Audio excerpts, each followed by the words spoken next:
Selamat malam pemirsa, mari kita menjauh sejenak dari hiruk-pikuk politik, menjauh dari bermacam polemik. Dengan Pancasila dan Konstitusi sebagai referensi, kita berdiskusi untuk perbaikan negeri. Membahas beragam isu kebangsaan, bukan kepentingan pribadi, kelompok, atau golongan.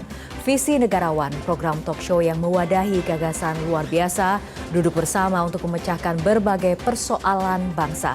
Dan apa tema diskusi kita untuk pekan ini? Berikut rangkumannya.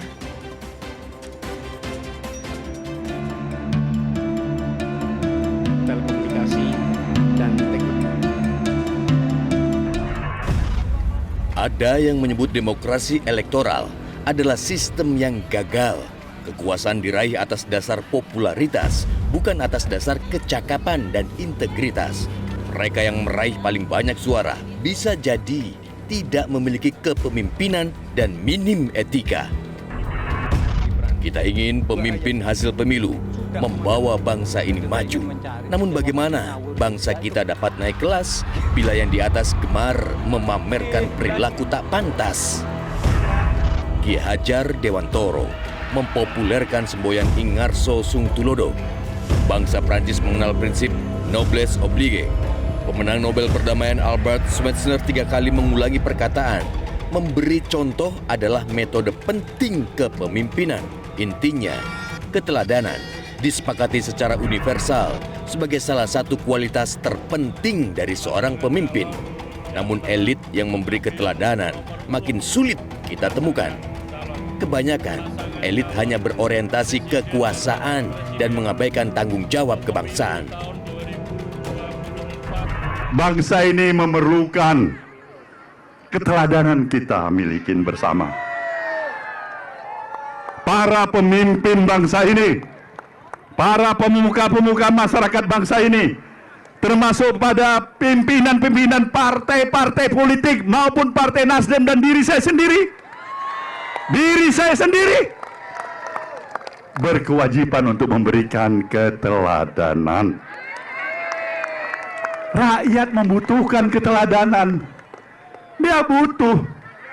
Mereka ingin melihat apakah itu tokoh partai politik itu konsisten, konsekuen ucapan dan perbuatannya. Kalau dia bicara 1 bulan, 2 bulan yang lalu A, apakah ini hari A? Kalau dia bilang tidak, apakah hari ini tidak? Kalau dia bilang independen, apakah hari ini independen? Nah, kalau independen, surga bagi dirinya. Amin. Kalau dia konsisten, ucapan dan perbuatannya, surga bagi dirinya. Kalau dia tidak konsisten, tidak konsekuen,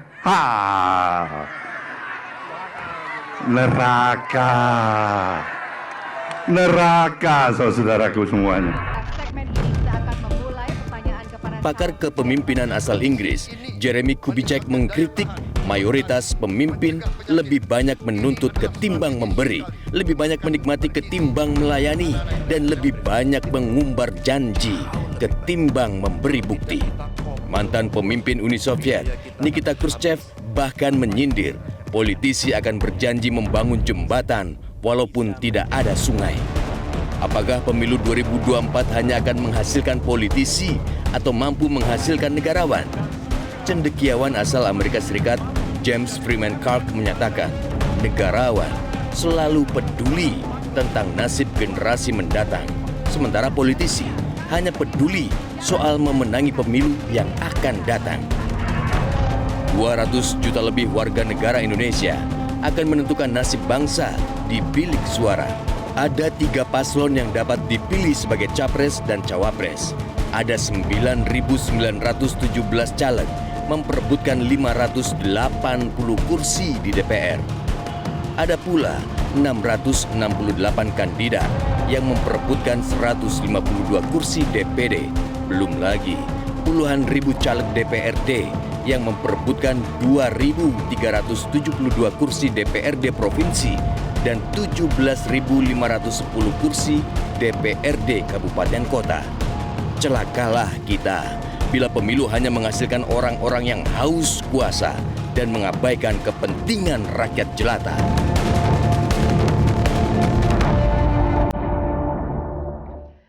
Pemirsa, Pemirsa, sistem demokrasi memang tidak sempurna karena mengangkat pemimpin berdasarkan perolehan suara. Sehingga kapasitas serta moralitas calon pemimpin bangsa dianggap tidak ada relevansinya.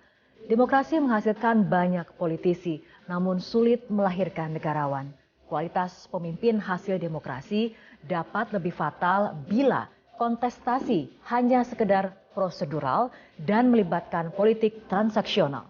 Apalagi bila prosesnya syarat rekayasa demi melayani ambisi penguasa. Kita berharap pemimpin dapat memberi keteladanan.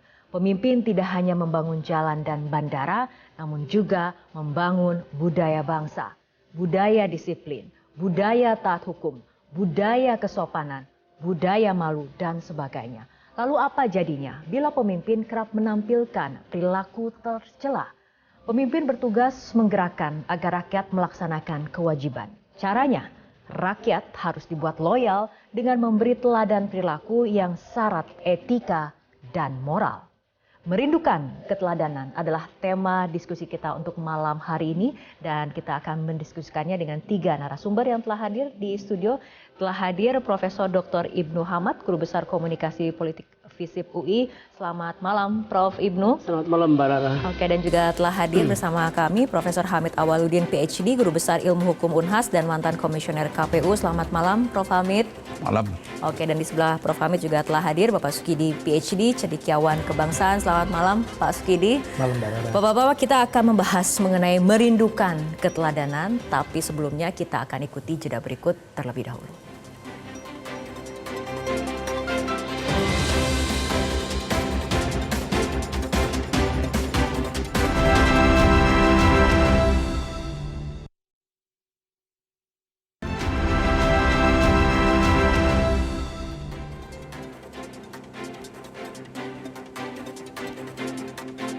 Pemirsa, kita akan mulai diskusi. Kita ke Prof. Hamid terlebih dahulu. Prof. Hamid, untuk pekan ini ada vonis peringatan keras. Kita lihat terakhir dari DKPP terkait cacat prosedur proses pendaftaran salah satu paslon pilpres di KPU. Nah, sebelumnya juga kemudian ada kan kita juga mendengar bagaimana ada vonis pelanggaran etika berat MK terkait putusan MK yang melibatkan paslon yang sama. Nah, pertanyaannya adalah, dapatkah dalam pemilu untuk kali ini kita berharap menghasilkan negarawan?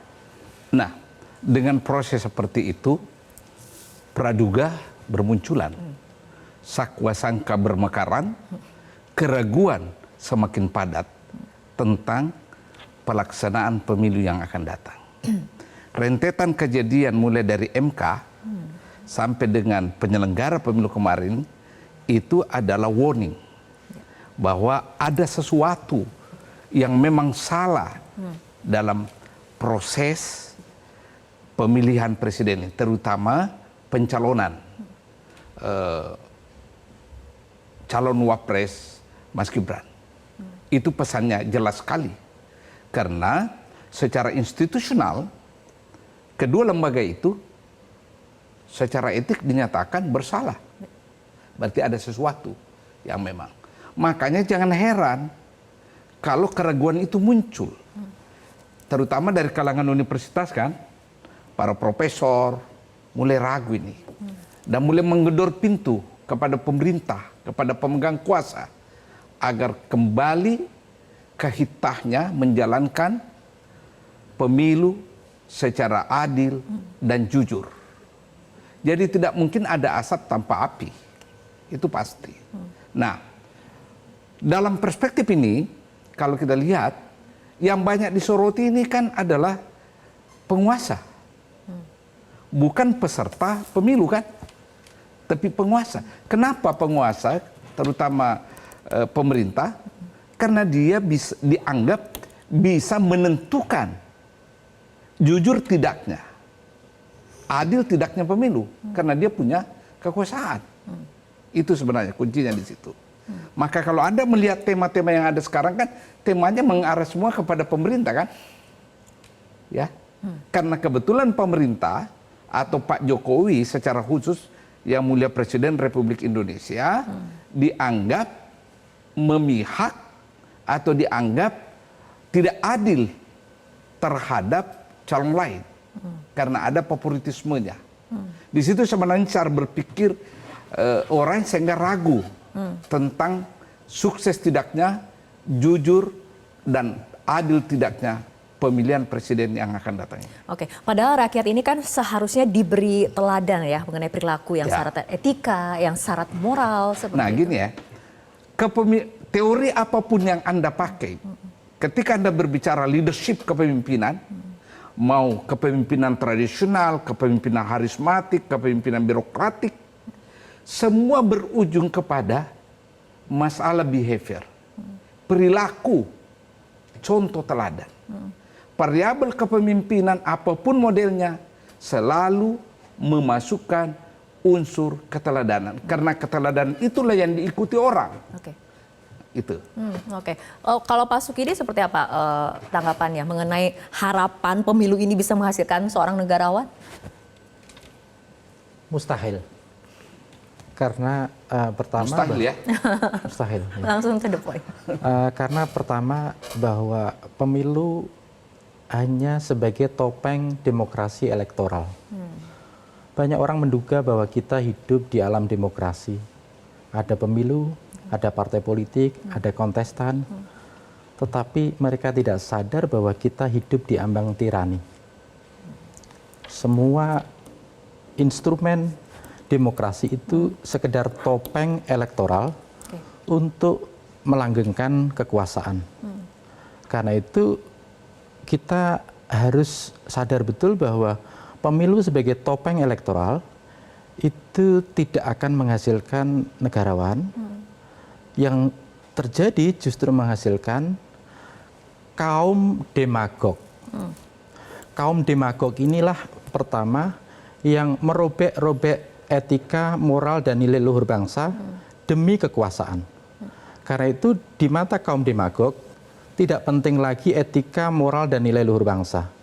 Di mata kaum demagog bahwa kekuasaan dan politik semata-mata didasari oleh spirit kelicikan, keculasan, dan kecurangan.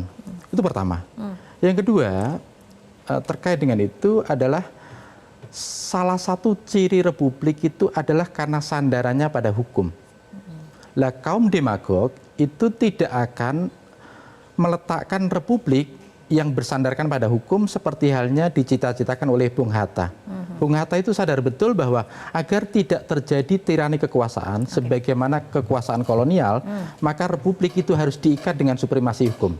Lah yang terjadi sekarang, supremasi hukum itu ditelikung dengan pendekatan kekuasaan melalui instrumen kekuasaan sehingga yang terjadi adalah negara kekuasaan menjadi dominan dalam penyelenggaraan pemilu, dalam penyelenggaraan negara. Konsekuensi terakhir adalah ya jangan pernah berharap ada aspek netralitas, aspek kejujuran, aspek keadilan. Karena kita berhadapan bahwa yang terjadi sekarang itu adalah konflik dan benturan antara mereka yang punya kekuasaan dan mereka yang fakir kekuasaan. Yang punya kekuasaan memiliki semuanya untuk melakukan dan mengeksploitasi sumber daya negara, sumber daya ekonomi, dan sumber daya oligarki untuk kemenangan politik elektoral. Sementara mereka yang fakir kekuasaan hanya bisa gigit jari sambil membayangkan pemilu ini berjalan secara jujur dan adil. Disertai dengan doa. Disertai dengan doa.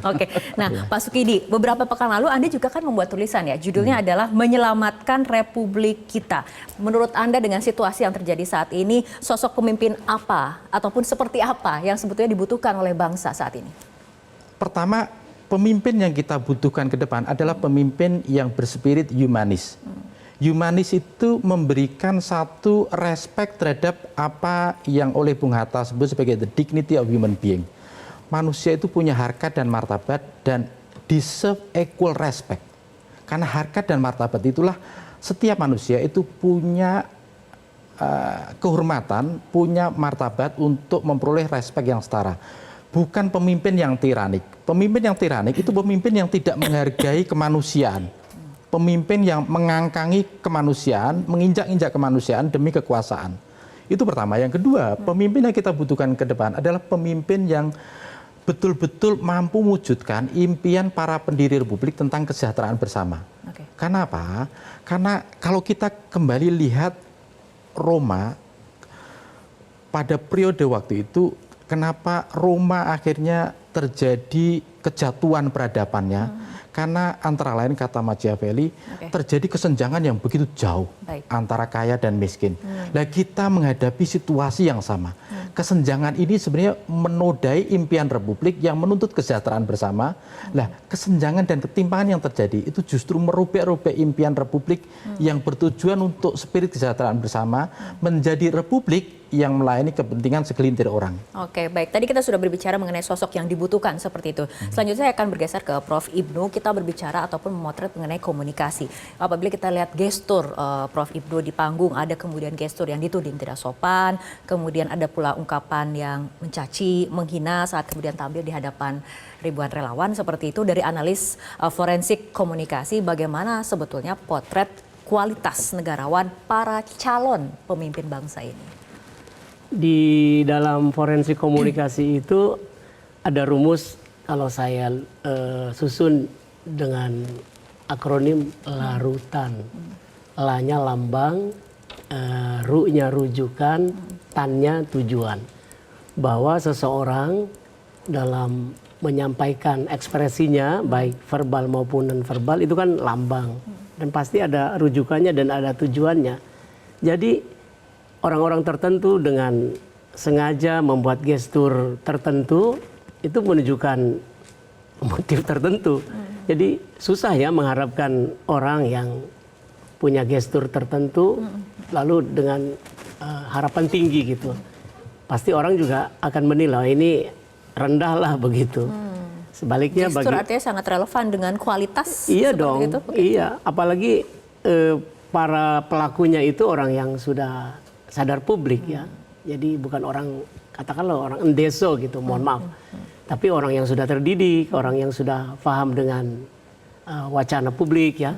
Jadi sadar betul begitu. Jadi ke depan para pemimpin terutama ya, kalau ingin disebut negarawan begitu tadi, ingin teladan, ya berhati-hatilah. Jujurlah dalam berekspresi, karena dari ekspresi itu bisa ketahuan. Bukan hanya maknanya tapi motifnya begitu dengan konsep larutan tadi gitu. Oke, baik. Prof. Hamid ada tambahannya sebelum kita akan melihat apa kemudian hasil jejak polling yang dilakukan di media sosial. Kita lihat dulu jejak. Oke, kita lihat dulu. Pemirsa, jejak pendapat kita akan lihat bagaimana hasil jejak pendapat. Kita lihat bersama pollingnya. Mengenai pertanyaan, Anda yakin sosok yang akan dipilih dalam pemilu memiliki kapasitas dan integritas? Kemudian hampir seluruh responden ini optimistis demokrasi akan membawa ataupun menyatakan iya, yang dipilih akan memiliki kapasitas dan integritas. Sebanyak 88% yang menyatakan tidak sebanyak 12%. Tunggu dulu, yang menyatakan iya ini menganggap atau berasumsi bahwa yang bakal dipilih orang baik. Kalimatnya adalah mayoritas responden meyakini sosok yang akan dipilih dalam pemilu memiliki kapasitas dan integritas. Prof. Hamid mau ada tanggapannya? Ya, selama pemilunya berjalan dengan baik, jujur dan adil. Tapi kalau pemilunya berjalan tidak baik, hasilnya juga pasti tidak bagus. Karena ada favoritisme kan? Pemimpin yang terpilih dengan proses pemilu yang tidak jujur dan adil adalah pemimpin yang dikarbit atau pemimpin yang diangkat dengan titah kekuasaan. Dan itu tidak bagus. Selama pemilunya diselenggarakan jujur dan adil, hasilnya apapun kita terima dengan baik. Itu. Oke. Ya. Tapi kalau misalnya kita lihat kan sepak terjang dari sejumlah pemimpin lembaga negara sendiri ternyata kan nampaknya menampilkan persoalan mengenai akhlak itu sendiri, yang terbaru mengenai aparat penegak hukum yang diduga menggalang narasi untuk memuja-muji penguasa seperti ini. Apakah kemudian peristiwa-peristiwa tersebut dapat berdampak negatif bagi cara berpikir rakyat, Prof. Hamid? Ya pasti, karena itu menjadi dagelan buat rakyat melihat pemimpinnya ini bersandiwara, bermain. Ada yang disebut pemain tonil, nah itu. Sekarang yang terjadi banyak pemain tonil dadakan yang muncul ke pentas. Sehingga, tapi ingat, penonton itu ada kalanya berpura-pura tepuk tangan menyenangi. Tapi mendoakan Anda celaka itu. Ya. Jadi menurut saya, silakan saja Anda berpura-pura main tonil, tetapi rakyat tidak akan pernah percaya Anda. Oke. Tapi menarik gitu Iya, ya hasil iya. polling tadi kok jadi begitu ya? Kenapa menurut Anda? Karena apalagi kalau mengikuti opininya Pak Sukidi tadi ya, jadi optimis sepertinya dari hasil polling ini. 80% mengatakan bahwa hasil pemilu akan menghasilkan pemimpin yang Memiliki kapasitas dan integritas. Gitu kan. Padahal tadi dinyatakan bahwa prosesnya diduga hanya prosedural saja, hanya kosmetik gitu kan, tidak substansial gitu kan. Jadi bahkan beliau mengatakan tadi mustahil gitu. Oke, nah, oh ini kan menarik ini. Tapi mungkin masih ada jajak pendapat dengan variabel lain ini. Coba-coba kita lihat Nanti kita hasil lihat. jajak pendapat yang variabelnya lain. Oke, nanti kita lihat. Tapi itu menarik ya. Oke. Di satu sisi saya coba kontraskan antara Baik. tadi pernyataan mustahil itu kan pernyataan yang berat kan. Mustahil artinya tidak mungkin gitu kan. Tadi Pak Sukidi yang mengatakan mustahil Tapi seperti itu. tiba-tiba survei mengatakan ada harapan gitu. Baik Pak Sukidi, tapi mengenai politik elektoral yang meniscayakan pencitraan, persepsinya kan tentang baik dan benar yang kemudian ternyata tidak tentu ataupun belum tentu sejalan dengan realita dan juga faktanya. Nah ini bagaimana sih kemudian meluruskan persepsi yang termanipulasi seperti itu? Pertama, sebenarnya yang terjadi sekarang ini adalah bagaimana penguasa tiran itu membunuh konsep tentang kebenaran. Jadi, he destroy the concept of truth itu. Karena dengan kebenaran itu diserang, dihancurkan, maka rakyat tidak bisa lagi membedakan mana yang baik dan buruk, benar dan salah. Moral order, tatanan moral itu menjadi tunggang langgang, menjadi semrawut. Masyarakat menjadi tidak lagi menganggap penting baik, buruk, benar, dan salah. Nepotisme di era reformasi menjadi begitu buruk, sekarang dirayakan secara gegap gempita. Korupsi menjadi musuh bersama, sekarang menjadi praktek yang menjadi habit of the nation. Jadi pertama ini yang terjadi bahwa kebenaran itu dihancurkan. Setelah kebenaran dihancurkan, yang terjadi adalah orang dan pemimpin itu mengentertain tentang emosi. Dan inilah yang dikhawatirkan oleh Profesor Timothy Snyder dari Yale University bahwa terjadi satu transisi dari demokrasi ke kultus personal, dan itu yang terjadi di kita dan terjadi di Amerika. Dan ketika itu terjadi, maka pemimpin itu tidak lagi memandang penting tentang apa yang rasional, yang benar, tetapi yang bermain di situ adalah tentang emosi, tentang perasaan. Dan ketika emosi dan perasaan yang dipermainkan, maka tidak ada public reasoning, penalaran publik tentang program, kebijakan, tapi soal mengaduk-ngaduk perasaan saja. Nah, ketika perasaan yang bermain, maka disitulah kita sebenarnya masuk dalam satu situasi tentang kematian demokrasi. Karena demokrasi menuntut satu public reasoning, penalaran publik antar warga, antar pemimpin, sementara dalam kultus personal, tegak lurus itu diberikan semata-mata kepada penguasa tiran itu sendiri. Oke, baik, ini Prof. Ibnu dan juga Prof. Hamid tampaknya ingin memberikan tanggapan, tapi harus kita tahan dulu, Prof. Oke, saya Kita tahan. harus ikuti jeda berikut terlebih dahulu.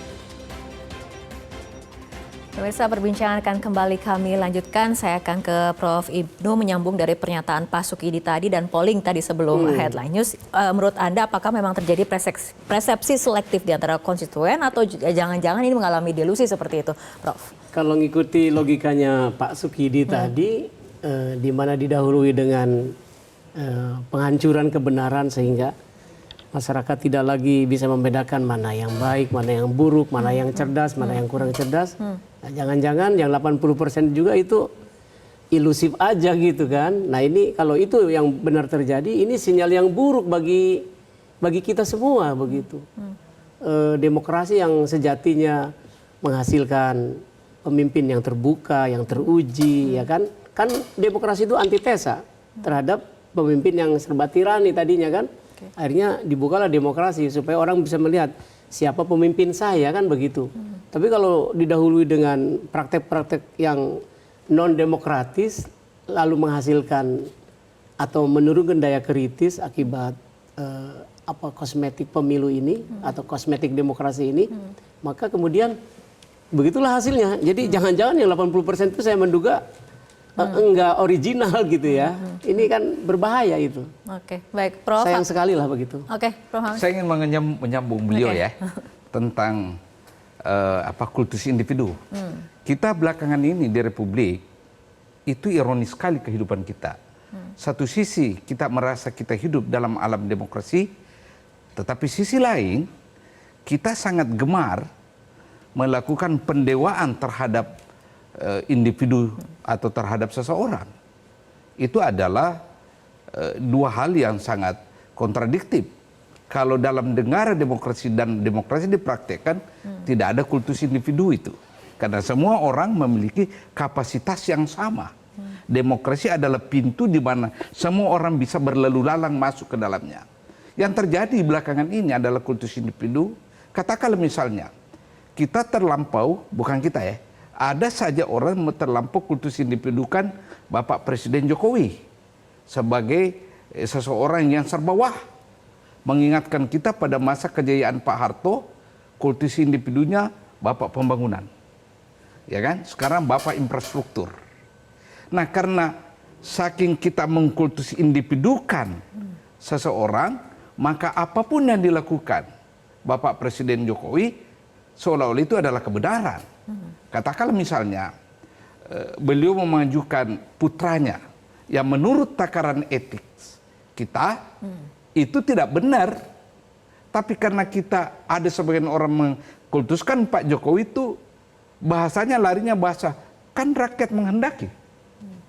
Nah, pada saat kita menggunakan konsep rakyat menghendaki, ya, pada saat itulah demokrasi kita gali kuburnya. Karena kita sudah yakin bahwa inilah demokrasi. Meskipun prakteknya, prosesnya tidak seperti itu. Itu komentar saya, Pak ya. Oke, ada tambahan Prof. Ibnu atau Pak Sugidi? Saya kira yang sebenarnya terjadi sekarang itu adalah bagaimana demokrasi itu dibunuh dengan langgam yang begitu halus. Nah, penguasa tiran itu membunuh demokrasi itu dengan 3 instrumen. Pertama, instrumen polarisasi. Polarisasi sengaja diciptakan untuk mengaburkan kebenaran dan suara-suara kenabian. Sehingga tidak ada lagi konsep tentang kebenaran, konsep tentang kejujuran, konsep tentang kebaikan. Yang ada adalah pro dan kontra, sehingga yang benar itu menjadi kabur. Nah, polarisasi ini sengaja diciptakan agar penguasa tiran mampu melanggengkan kekuasaan. Yang kedua, penguasa tiran ini melanggengkan satu tradisi yang saya sebut sebagai populisme. Populisme ini adalah bahaya sekali karena kita akhirnya muncul apa yang di kita sebagai populis tiran. Tiran populis yang menggunakan populisme itu sebenarnya sekedar untuk kepentingan politik elektoral, tapi sebenarnya ia membunuh demokrasi. Dan terbunuhnya demokrasi melalui pintu populisme itu terjadi di berbagai belahan dunia. Dan sekarang masuk di Indonesia. Dan yang terakhir adalah melalui post-truth konsep itu sendiri. Jadi dengan post-truth itu maka tidak lagi penting yang disebut dengan public reasoning, tidak lagi penting tentang kebenaran, tetapi semua itu adalah tentang persepsi, tentang perasaan, tentang emosi, sehingga warga menjadi tidak cerdas karena mereka tidak lagi bisa berpikir rasional, berpikir tentang baik dan buruk. Oke, baik Bapak-Bapak, kita masih punya jejak pendapat lainnya yang dilakukan sederhana oleh media sosial. Kita lihat bersama hasil dari jejak pendapat itu sendiri. dengan pertanyaan mengenai benarkah pemilu seperti membeli kucing dalam karung, yang mengatakan iya sebanyak 64% atau mayoritas, dan yang mengatakan tidak 36%. Prof. Ibnu silakan menanggapi hasil polling ini. Nah, ini antagonis tadi dengan hasil polling pertama kan. Iya. Ini sudah kelihatan, makanya saya bilang lihat variabel berikut. Iya. Sebetulnya sekali lagi sistem demokrasi memberi peluang bagi kita untuk memilih pemimpin yang ada di hadapan kita kan, ketimbang yang sistem tiran kan, begitu sebetulnya. Masalahnya di satu sisi para pemainnya melakukan dramaturgi ya, pengaturan kesan ini itu. Dan di sisi lain barangkali juga pemilih kurang kritis ya. Nah, disinilah barangkali kalau tadi antagonis dengan dua survei ini, ya walaupun sederhana tadi ya, mestinya ada perbaikan gitu sistem surveinya barangkali, adalah kita senang belakangan ini perguruan tinggi bangkit kembali kesadarannya untuk mengingatkan masyarakat, yuk kita gunakan akal sehat, yuk kita kritis dengan keadaan karena kondisi seperti ini. Tapi jadi, bagi pemilih sendiri, Prof. Ibnu, apakah kemudian memang sudah tersedia kanal yang cukup, akses yang mumpuni agar kemudian para pemilih dapat meneliti nih rekam jejak dari para kandidat? Di era digital pada prinsipnya menurut saya ya cukup, tinggal kemauan konstituen menggalinya. Kalau search gitu seseorang, jejak digitalnya semua calon ada sebetulnya kan, walaupun dia sembunyi sekarang ini bisa dicari sebetulnya. Hanya masalahnya menggunakan kesempatan untuk searching jejak digital enggak gitu, itu masalahnya.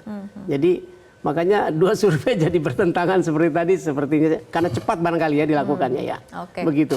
Baik, masih kita menyoroti mengenai sudut pandang apakah kanalnya cukup agar pemilih dapat meneliti rekam jejak para kandidat.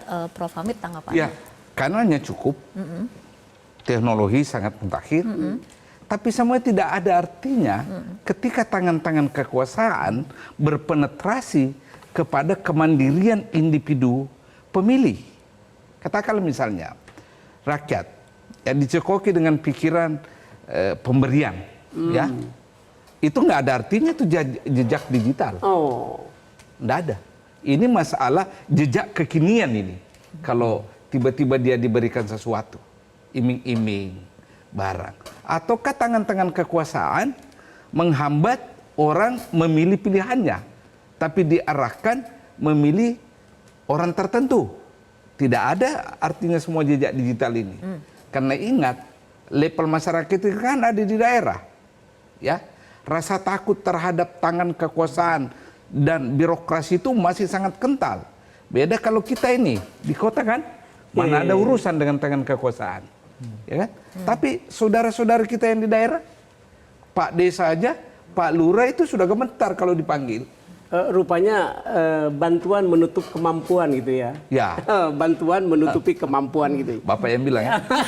Saya hanya mendengar loh. Ya, jadi jangan-jangan dengan banyak bantuan tertutuplah penilaian atas kemampuan. Ya itu yang kita kalau ngikuti logikanya Pak Sukidi tadi yang mengerikan begitu ya. Kok bisa ya bantuan yang sesaat itu bisa mengubah pandangan untuk memilih pemimpin yang memiliki kemampuan kan begitu. Baik. Sayang sekali gitu. Oke, baik Prof. Ibnu, Prof. Hamid dan juga Pak Sukidi, kita akan lanjutkan kembali diskusi dengan melihat hasil jejak pendapat serupa. Kita lihat hasilnya seperti apa.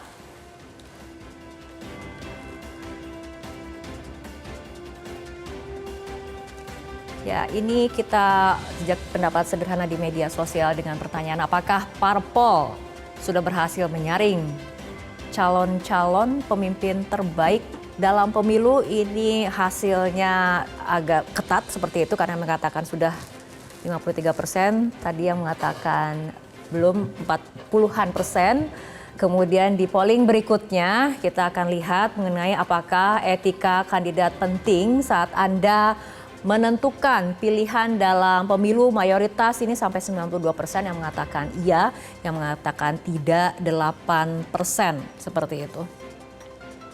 Mungkin kita ke Pak Sukidi untuk mengomentari hasil mengenai etika kandidat dianggap penting saat Anda menentukan pilihan dalam pemilu, Pak Sukidi. Ya, etika sebenarnya penting dalam seluruh aspek penyelenggaraan negara.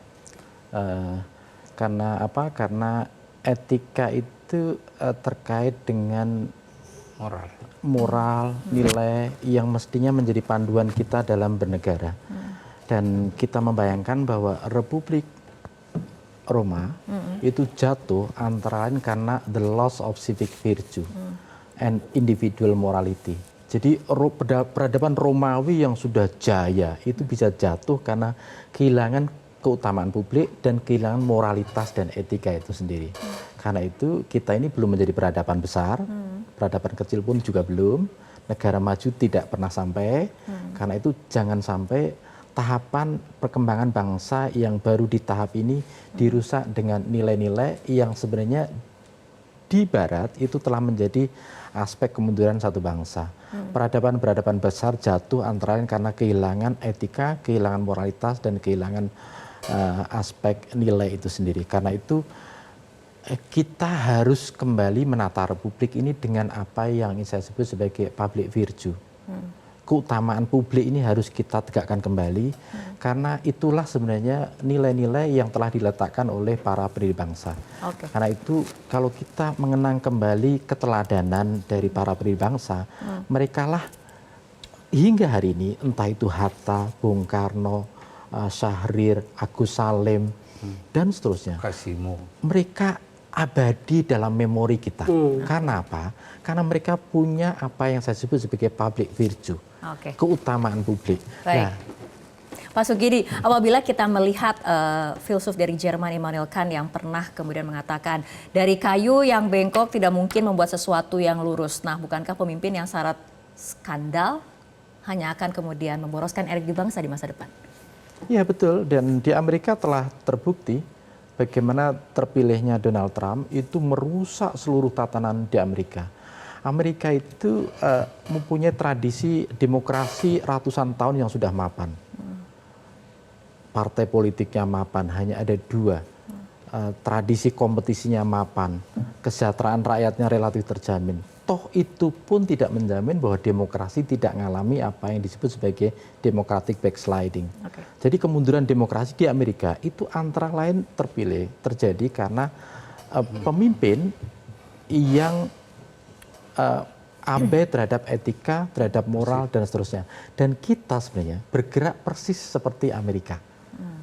Bahwa kematian demokrasi, kemunduran demokrasi itu terjadi antara lain karena pemimpin yang mengabaikan nilai etika itu. Baik. Nah, Prof. Ibnu, tahan dulu nih. Karena kita saatnya mengikuti jeda, kita akan lanjutkan kembali perbincangan tapi usai jeda berikut.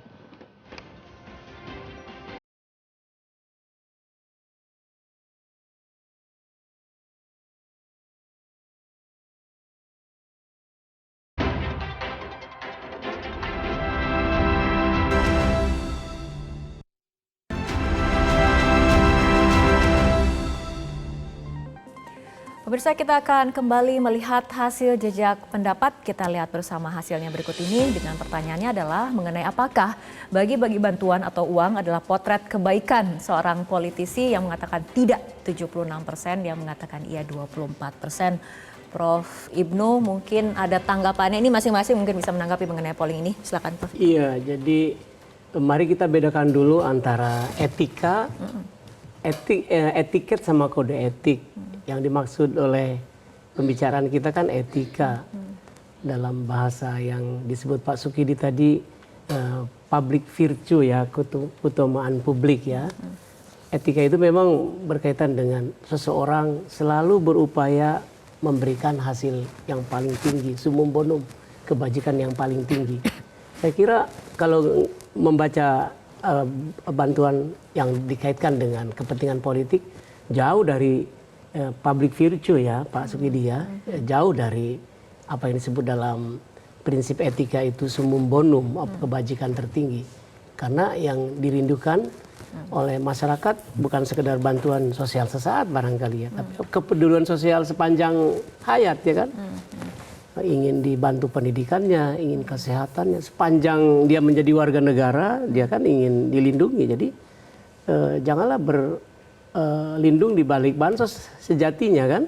Harusnya perlindungan sosial yang paling penting bagi masyarakat begitu. Oke, Prof. Hamid. Ya, sederhana sekali. Saya hanya ingin tutup dengan mengingatkan kejadian Marcos. Ferdinand Marcos terpilih dan dilantik pada tahun 86. Tiba-tiba orang marah karena kecurangan pemilu. Tatkala dia sudah diusir oleh rakyatnya, seorang senator menelpon dari Amerika dan dia masih minta, "Give me a chance." Sang senator mengatakan, "The time is over, Mr. President. Jangan sampai ini terulang. Ada kecurangan pemilu, ada yang terpilih dari hasil pemilu, tapi di saat yang sama rakyat menolaknya." Itu aja closing statement saya. Kita masih ada durasinya, tapi kita ke Pak Sukidi terlebih dahulu. Pemilu ini adalah pertaruhan terbesar untuk masa depan Republik ini. Jika kita salah memilih pemimpin, maka kita menyongsong fajar baru tirani. Tapi kalau kita benar memilih pemimpin dengan akal budi dan hati nurani, maka kita akan terselamatkan dari ambang tirani dan kita akan kembali ke demokrasi yang berkualitas. Karena itu saya mengajak kepada seluruh rakyat Indonesia untuk memilih pemimpin yang humanis, yang memiliki satu ikhtiar mulia untuk memberikan kesejahteraan kepada rakyat, kecerdasan kepada seluruh bangsa, dan juga terutama pada aspek kedamaian bersama. Karena hanya dengan cara itu kita insya Allah memasuki fase baru dalam kehidupan kebangsaan kita. Dan tanpa itu kita akan menjadi satu bangsa yang selalu mengulangi kesalahan demi kesalahan dalam memilih pemimpin. Oke, mungkin terakhir sebagai closing statement juga kepada Prof. Ibnu. Iya, jadi kita ini begitu datang ke TPS nanti tanggal 14, menyatakan pada seseorang pilihan, itu berarti sudah menyatakan aku akan mengikutimu. Jadi berhati-hatilah dengan pilihan kita. Karena begitu kita memilih pemimpin kita, berarti kita ingin mengikutinya. Jadi kalau salah memilih nanti ya kita ikut salah terus gitu. Oleh karena itu, yuk kita menjadi pemilih yang cerdas, yang penuh dengan pertimbangan ya sebelum nyoblos gitu. Oke, baik. Bapak-bapak, terima kasih telah berdiskusi untuk malam hari ini. Tadi saya terima undangan Anda, saya pikir Anda undang saya dengan tema Wulan Merindu. Ternyata merindukan keteladanan. Keteladanan. Memang itulah yang menjadi tema diskusi kita untuk malam hari ini. Terima kasih Bapak-bapak telah hadir dan juga diskusi pada malam hari ini. Semoga bermanfaat bagi para pemirsa. Pemirsa, politik elektoral memang tidak peduli dengan kualitas pemimpin hasil pemilu. Politik elektoral hanya peduli pada perolehan suara sebagai syarat sah untuk berkuasa. Apakah kita naif bila berharap demokrasi menghasilkan pemimpin dengan kapasitas dan moralitas? Konon pemimpin hasil demokrasi adalah potret rakyatnya. Di tengah bangsa yang bobrok, pemimpin moralis seperti penguasa kota Florence abad ke-15, Savonarola juga tidak didukung rakyatnya. Boleh jadi pemimpin hasil pemilu 2024 adalah sosok-sosok syarat gimmick dan minim gagasan. Sosok-sosok yang mengabaikan kepantasan dan kepatutan, yang permisif terhadap penyimpangan. Untuk memandu bangsa Indonesia menghadapi berbagai tantangan, rakyat butuh keteladanan. Masalahnya rakyat mungkin mengetahui apa yang diinginkan, namun mungkin tidak tahu apa yang dibutuhkan. Pemirsa, demikian perbincangan kita dalam Visi Negarawan untuk kali ini. Saya Fitri Megantara mengucapkan terima kasih atas kebersamaan Anda. Selamat malam, sampai jumpa. Prof, terima kasih banyak.